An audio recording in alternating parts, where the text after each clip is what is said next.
김준태 집사입니다. 고린도 후서 3장입니다. 우리가 다시 자천하기를 시작하겠느냐? 우리가 어찌 어떤 사람처럼 추천서를 너희에게 붙이거나 혹은 너희에게 받거나 할 필요가 있느냐? 너희는 우리의 편지라 우리 마음에 썼고 무사람이 알고 읽는 바라. 너희는 우리로 말미암아 나타난 그리스도의 편지니 이는 목으로 쓴 것이 아니요 오직 살아계신 하나님의 영으로 쓴 것이며 또 돌판에 쓴 것이 아니요 오직 육의 마음판에 쓴 것이라. 우리가 그리스도로 말미암아 하나님을 향하여 이 같은 확신이 있으니 우리가 무슨 일이든지 우리에게서 난 것 같이 스스로 만족할 것이 아니니 우리의 만족은 오직 하나님으로부터 나느니라. 그가 또한 우리를 새 언약의 일꾼 되기에 만족하게 하셨으니 율법 조문으로 하지 아니하고 오직 영으로 함이니 율법 조문은 죽이는 것이요 영은 살리는 것이니라. 돌에 써서 새긴 죽게 하는 율법 조문의 직분도 영광이 있어 이스라엘 자손들은 모세의 얼굴의 없어질 영광 때문에도 그 얼굴을 주목하지 못하였거든. 하물며 영의 직분은 더욱 영광이 있지 아니하겠느냐? 정죄의 직분도 영광이 있은즉 의의 직분은 영광이 더욱 넘치리라. 영광되었던 것이 더 큰 영광으로 말미암아 이에 영광될 것이 없으나 없어질 것도 영광으로 말미암았은즉 길이 있을 것은 더욱 영광 가운데 있느니라. 우리가 이 같은 소망이 있으므로 담대히 말하노니 우리는 모세가 이스라엘 자손들에게 장차 없어질 것의 결국을 주목하지 못하게 하려고 수건을 그 얼굴에 쓴 것 같이 아니하노라. 그러나 그들의 마음이 완고하여 오늘까지도 구약을 읽을 때에 그 수건이 벗겨지지 아니하고 있으니 그 수건은 그리스도 안에서 없어질 것이라. 오늘까지 모세의 글을 읽을 때에 수건이 그 마음을 덮었도다. 그러나 언제든지 주께로 돌아가면 그 수건이 벗겨지리라. 주는 영이시니 주의 영이 계신 곳에는 자유가 있느니라. 우리가 다 수건을 벗은 얼굴로 거울을 보는 것 같이 주의 영광을 보매 그와 같은 형상으로 변화하여 영광에서 영광에 이르니 곧 주의 영으로 말미암았음이니라. 하늘에 계신 우리 아버지여, 이름이 거룩히 여김을 받으시오며 나라가 임하옵시며 뜻이 하늘에서 이룬 것 같이 땅에서도 이루어지이다. 오늘날 우리에게 일용할 양식을 주옵시고 우리가 우리에게 죄 지은 자를 사하여 준 것 같이 우리 죄를 사하여 주옵시고 우리를 시험에 들게 하지 마옵시고 다만 악에서 구하옵소서.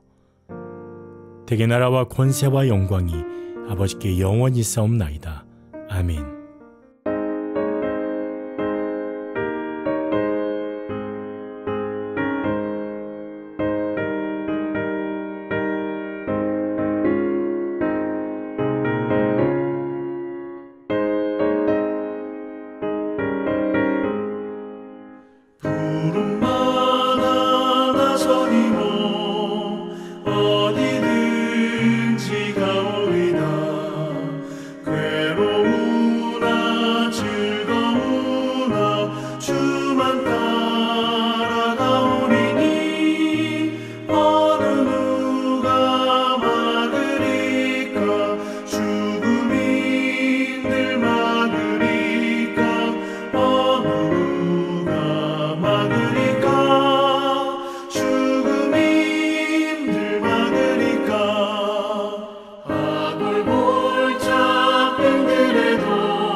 주님과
오늘 함께 나누실 말씀은 베드로후서 2장 1절부터 9절 말씀입니다.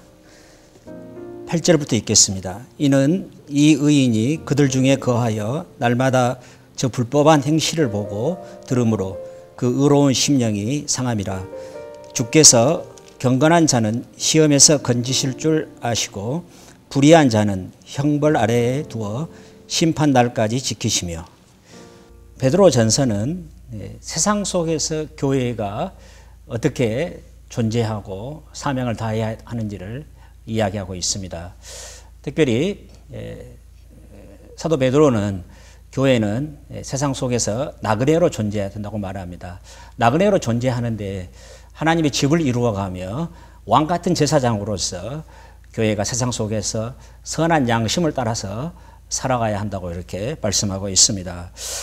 베드로 후서는 교회 속의 세상에 대해서 이야기하고 있습니다.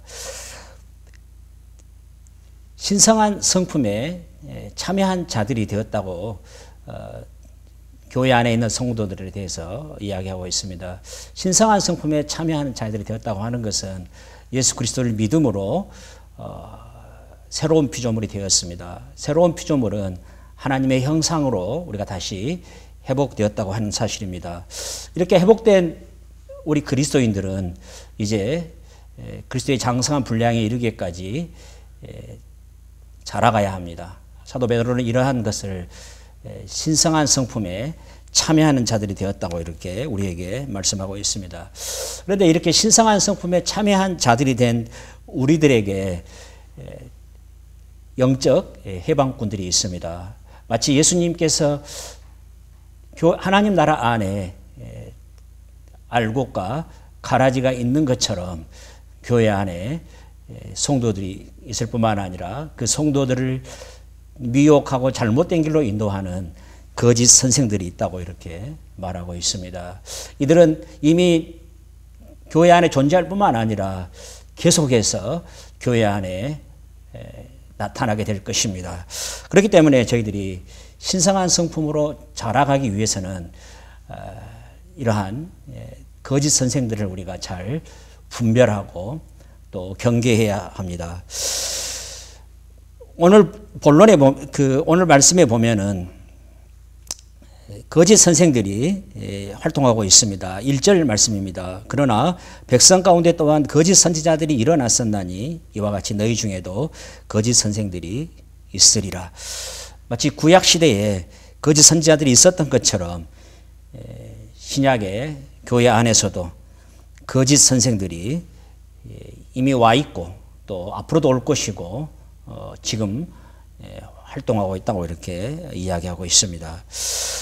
그렇기 때문에 우리는 이 거짓 교사들을, 거짓 선생들을 잘 분별해내야 합니다. 이들은 먼저 우리가 거짓 선생들을 분별하기 위해서 첫 번째 해야 할 일은 이들의 가르침을 잘 분별해야 합니다. 1절 하반절에 이렇게 이야기합니다. 그들은 멸망하게 할 이단을 가만히 끌어들여 자기들을 사신 주를 부인하고 임박한 멸망을 스스로 취하는 자들이라. 이들은 그리스도를 아는 참된 지식이 없는 자들입니다. 그래서 자신들을 구속하신 주를 부인하고 은밀하게 이단들을 끌어들여서 멸망의 길로 가는 자들이라고 이렇게 말하고 있습니다. 이들은 그리스도를 부인할 뿐만 아니라 그들의 삶에 있어서도 그리스도를 욕되게 하고 예수 그리스도의 복음을 비방하는 그런 일을 하고 있습니다. 2절에서 이렇게 이야기하고 있습니다. 여럿이 그들의 호색하는 것을 따르리니 이로 말미암아 진리의 도가 비방을 받을 것이요. 그리스도를 아는 참된 지식이 없기 때문에 이들은 그리스도인으로서 합당하게 살아가지 못합니다. 대신에 타락한 본성을 따라서 그들이 음란하고 탐욕스럽게 살아간다고 하는 것입니다. 또한 이 거짓 선생들은 교인들을 이용해서 자신의 탐욕을 채우는 사람들입니다. 3절에 이렇게 이야기하고 있습니다. 그들이 탐심으로써 지어낸 말을 가지고 너희로 이득을 삼으니. 거짓 선생들은 교인들을 이용해서 그들의 탐욕을 채우고 자신들의 이익을 쌓아가는 그런 자들이라고 이렇게 말하고 있습니다. 사도 베드로는 이러한 그 거짓 선생들에게 하나님의 심판이 임할 것이라고 이렇게 선언하고 있습니다. 사실 이 거짓 선생들은 이 하나님의 심판조차도 믿지 않았습니다. 그렇기 때문에 그렇게 육체의 탐욕을 따라서 살아가는 것입니다. 그러나 사도 베드로는 하나님께서 반드시 이들을 심판하신다고 하는 사실을 구약 성경의 예를 들어서 우리에게 말씀하고 있습니다. 첫 번째, 하나님께서는 타락한 천사들을 용서하지 않으시고 그들을 심판하셨습니다. 그들을 지옥에 던져서 어두운 구덩이에 가두어 두셨습니다. 그리고 마지막 때에 그들을 심판하실 것입니다. 또한 노아 시대에 그 사람들 하나님께서 노아 당시에 이 세상의 악함을 보시고 이 세상을 심판하시기로 작정하셨는데 하나님은 그들을 물로 심판하셨습니다. 그럴 뿐만 아니라 소모라와 고모라 성의 그 음란한 그러한 사람들을 하나님께서 심판하셨습니다. 그러나 놀라운 일이 있습니다. 그러한 그 심판의 와중 속에서도 하나님께서 노아와 여덟 식구들을 다시 하겠습니다. 노아와 일곱 식구들을 살려주셨고, 그리고 소돔과 고모라 성에서도 의로운 롯을 하나님께서 구원해 주셨습니다. 이렇게 그 구약에서 과거에 하나님께서 패역한 사람들, 심지어 타락한 천사까지도 하나님께서 용서하지 않으시고 심판하시겠다고 하셨는데, 거짓 선생들이 지금 그들이 활발하게 활동하면서 교회를 파괴하고 또 성도들을 잘못된 길로 이렇게 인도하고 있지만은 하나님께서 마지막 때 그들을 반드시 심판하실 것이라고 이렇게 우리에게 말씀하고 있는 것입니다. 말씀을 맺겠습니다. 우리가 거짓 선생들을 잘 분별하려면은 그리스도를 아는 지식에서 우리가 자라가야 합니다. 우리가 이단에 대해서 이단들이 어떤 특징을 갖고 있는지 아는 것도 중요합니다. 그러나 더 중요한 것은 저희들이 먼저 우리를 구원하신 그리스도의 복음이 무엇인지, 그리고 우리가 하나님 백성으로 신성한 성품에 참여하며 살아가는 삶이 어떤 것인지를 우리가 바르게 알고 또 바르게 살아가는 것이 저희들이 거짓 선생들을 분별하며 살아가는 일이라고 하는 것입니다. 오늘 우리 모두에게 우리 안에서도 활동하고 있는 그러한 거짓 선생들을 분별하며 또 그들을 경계하기 위해서 사도 베드로가 우리에게 말씀하신 것처럼 그리스도를 아는 바른 지식에서 저희들이 자라가고 또 그리스도의 그 복음의 터 위에서 바른 삶을 살아가는 저와 여러분들이 되시기를 바라겠습니다. 기도하겠습니다. 하나님 감사합니다. 예수 그리스도를 아는 참된 지식을 우리에게 주시고 우리를 하나님의 신성한 성품에 참여하게 하신 것을 감사드립니다. 하나님 아버지, 우리 안에서 활동하고 있는 그러한 거짓 선생들을 저희들이 잘 분별해내며 무엇보다도 저희들이 더욱더 그리스도를 아는 참된 지식을 알아가며 또 그 안에서 우리가 바른 삶을 살아가도록 은혜 베풀어 주시옵소서. 이 모든 말씀 예수 그리스도 이름으로 기도합니다. 아멘.